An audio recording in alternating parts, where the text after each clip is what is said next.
எனது வரக்கூடிய தேர்தல்ல விஜய் போட்டியிட முடியாதா? அதுக்கு விஜயோட மனைவி சங்கீதா வச்சிருக்கக்கூடிய செக் தான் காரணமா? என்ன அப்படிங்கறத பத்தி இந்த பதிவுல விரிவா பார்க்கலாம். இப்ப வரக்கூடிய 2026 சட்டமன்ற தேர்தலுக்கான தேர்தல் தேதிய தேர்தல் ஆணையம் அறிவிச்சுட்டாங்க. ஏப்ரல் 23ஆம் தேதி தான் தேர்தல் நடக்க போகுது. இதுல மிக முக்கியமா தமிழக வெற்றி கழகத்தோட தாக்கம் இந்த தேர்தல்ல எப்படி இருக்க போகுது அப்படின்றது தான் எல்லாரோட எதிர்பார்ப்பா இருக்குது. அதுக்கு காரணம் விஜய் முதன்முறையா இந்த தேர்தலை சந்திக்க போறாரு.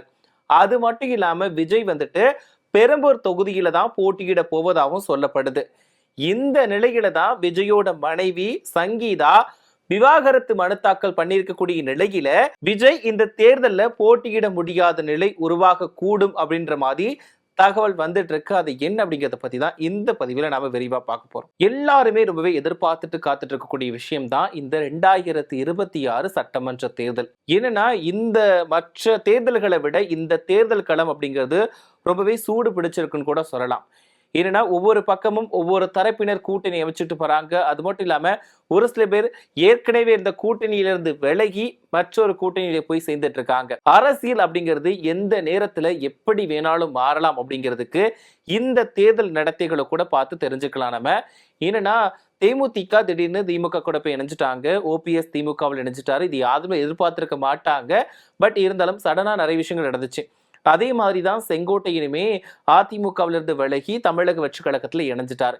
இப்படி ஒரு சில கூட்டணிகள் மாறி அமைச்சிட்டு இருக்கக்கூடிய நிலையில தமிழக வெற்றி கழகம் யாரு கூட கூட்டணி அமைக்க போறாங்க அப்படின்ற எதிர்பார்ப்பு நாளுக்கு நாள் அதிகமா இருந்துருச்சு. ஏன்னா விஜய் தெளிவாவே சொல்லிட்டாரு, என்னோட கொள்கை இதுதான், என்னோட முடிவு இதுதான் அப்படின்றத ஆரம்பத்திலே தெளிவா சொல்லிட்டாரு. பட் இருந்தாலும் விஜயோட தமிழக வெற்றி கழகத்து கூட யாருமே கூட்டணிக்காக போகல. அப்படி இருக்கக்கூடிய பட்சத்துல ஒரு கடந்த சில நாட்களா விஜய் பாஜக கூட விஜய் கூட்டணி அமைக்க போவதா தகவல் வந்துச்சு. ஏன்னா அது ஒரு பக்கம் சிபிஐ விசாரணை, இன்னொரு பக்கம் ஜனநாயகன் படம் ரிலீஸ் ஆவதில் சிக்கல், இது எல்லாம் பாஜக அரசு கொடுக்கக்கூடிய அழுத்தம் தான். இதனால பாஜக தமிழக வெற்றி கழகத்தை தங்களோட கூட்டணிக்கு இழுக்கிறதுக்காக தான் இந்த மாதிரி வேலைகள்ல ஈடுபட்டு இருக்காங்க. விஜய் வேற வழியே இல்லாம பாஜக கூட கூட்டணி அமைச்சிடுவாரு அப்படின்ற மாதிரிலாம் தகவல் வந்துச்சு. அது மட்டும் இல்லாம இதுக்கான பேச்சுவார்த்தைகளுமே நடந்துட்டு இருப்பதா சொல்லப்பட்டுச்சு.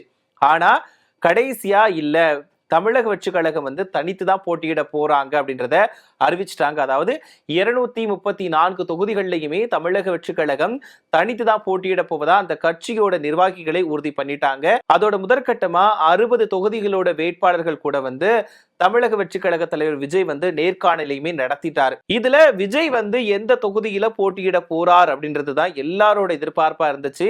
அதுல குறிப்பா விஜய் நாகை அல்லது திருச்சி இந்த 2 தொகுதிகள்ல தான் போட்டியிடுவார் அப்படின்ற மாதிரி ஆரம்பத்துல சொல்லிட்டு இருந்தாங்க. ஆனா அது தகவல் மட்டுமே தானே தவிர அது உண்மையா இல்ல.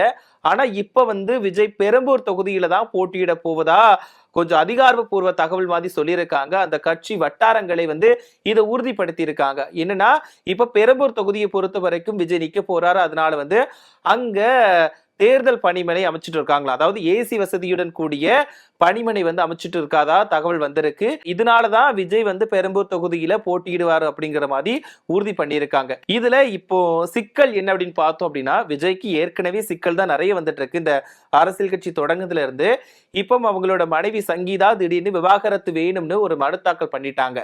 இதுதான் இப்போ விஜயோட அரசியல் வாழ்க்கைக்கு ஒரு பெரிய பிரச்சனையா இருக்குது, ஒரு சிக்கலா நீடிச்சிட்டு இருக்குன்னு கூட சொல்லலாம். என்னன்னா இப்போ விஜயை பொறுத்த வரைக்கும் வேட்புமனு தாக்கல் பண்றப்போ அவரோட சொத்து விவரம் எவ்வளவு அப்படிங்கறத கண்டிப்பா அதை ஃபில் பண்ணி கொடுக்கணும்.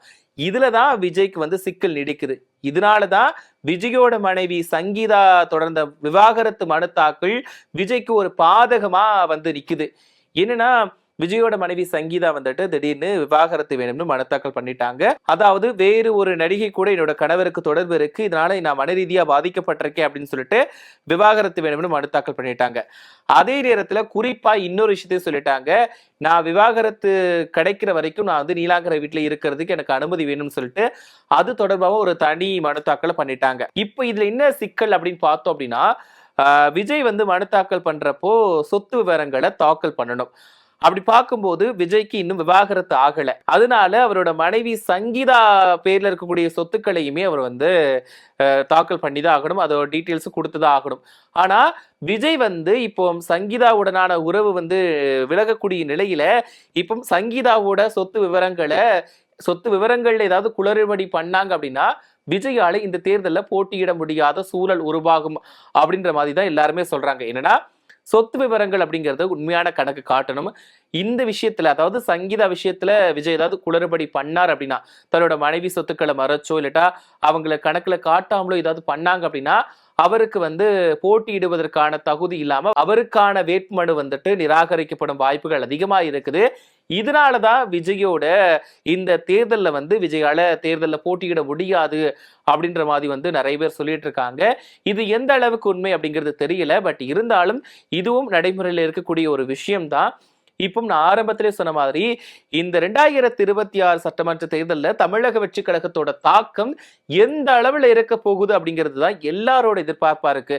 அதாவது அரசியல் கட்சிகளா இருக்கட்டும், பொதுமக்களா இருக்கட்டும், அது மட்டும் இல்லாம திரை பிரபலங்களா இருக்கட்டும், இவங்க எல்லாருமே எதிர்பார்த்து இருக்கக்கூடிய விஷயம் தான் இந்த 2026 சட்டமன்ற தேர்தல்.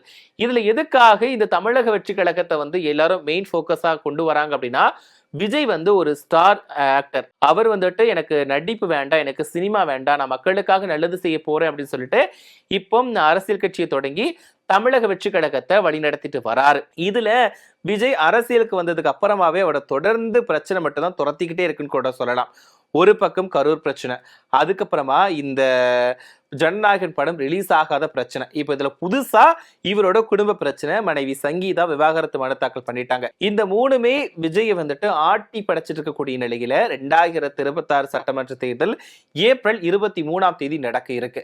இதனாலதான் விஜய்க்கு வந்து நிறைய சிக்கல்கள் வந்துட்டு இருக்கு. இதுல மிகவும் குறிப்பா இவங்களோட விவாகரத்து வழக்கு தொடர்பான விசாரணை வந்து ஏப்ரல் 20ஆம் தேதி நடக்க இருக்கு. இதுக்குள்ள விஜய் வேட்பு மனு தாக்கல் பண்ணி எந்த தொகுதியில போட்டியிட போவாரு, அதுக்கப்புறமா எந்த சொத்து விவரங்கள் தாக்கல் செஞ்சு அவருக்கு வேட்பு மனுக்கள் வந்து பரிசீலிக்கப்படுமா இல்லட்டா நிராகரிக்கப்படுமா அப்படின்றதே நிறைய சந்தேகங்களை எழுப்பிக்கிட்டே இருக்கு. இதெல்லாம் தாண்டி விஜய் எப்படி இந்த 2026 அரசியல் களத்துல நிக்க போறாரு, எந்த மாதிரியான பாதிப்புகளை மற்ற கட்சிகளுக்கு கொடுக்க போறாரு, அது மட்டும் இல்லாம விஜயோட தமிழக வெற்றி கழகத்துல யார் யார் வேட்பாளர்களா நிற்க போறாங்க, யார் யார் எந்தெந்த தொகுதியில நிக்க போறாங்க, எத்தனை பேர் எந்தெந்த தொகுதியில வின் பண்ண போறாங்க அப்படின்றதுதான் எல்லாரோட எதிர்பார்ப்புமா இருக்குது. அதுல மிக முக்கியமா விஜய் வந்து 2026ல நான் சிஎம்மா வந்து அமர்ந்துருவேன் அப்படின்ற மாதிரி சொல்லியிருக்காரு. ஏன்னா யாருமே கட்சி தொடங்கின உடனேயே இந்த வார்த்தைகளை வந்து சொல்ல மாட்டாங்க. அது மட்டும் இல்லாம விஜய் வந்து தனித்து போட்டியிடுவேன் வேற சொல்லிட்டாரு. அதாவது 234 தொகுதியிலையுமே யாரோட தயவு தாட்சியமும் இல்லாமவே நான் வந்து போட்டியிடுவேன் அப்படின்ற மாதிரி சொல்லிட்டாரு. இதனாலதான் தமிழக வெற்றி கழகத்தின் மீதான எதிர்பார்ப்பு எல்லாருக்குமே அதிகமா இருக்குது. என்னன்னா முதன்முறையா விஜய் கட்சி தொடங்கி எல்லாமே தனித்து போட்டியிடுவேன்னா நிறைய அரசியல் புரிதல் இருக்கிற மாதிரி விஜய் வந்து சொல்லிட்டாரு. சோ இதனாலதான் இப்ப 2026 சட்டமன்ற தேர்தல் களம் வந்து சூடு பிடிச்சிருக்கு. சோ இதனால விஜய் எந்த தொகுதியில நின்று வின் பண்ண போறாரு, அது மட்டும் இல்லாம எந்த மாதிரியான தாக்கத்தை ஏற்படுத்த போறாரு, 2026 சட்டமன்ற தேர்தல்ல யார் வின் பண்ணி ஆட்சி அமைக்க போறாங்க, யார் எதிர்கட்சி தலைவரா வர போறாங்க, யார் முதலமைச்சரா மகுடம் சூட்ட போறாங்க அப்படிங்கறத பொறுத்திருந்துதான் பார்க்கணும்.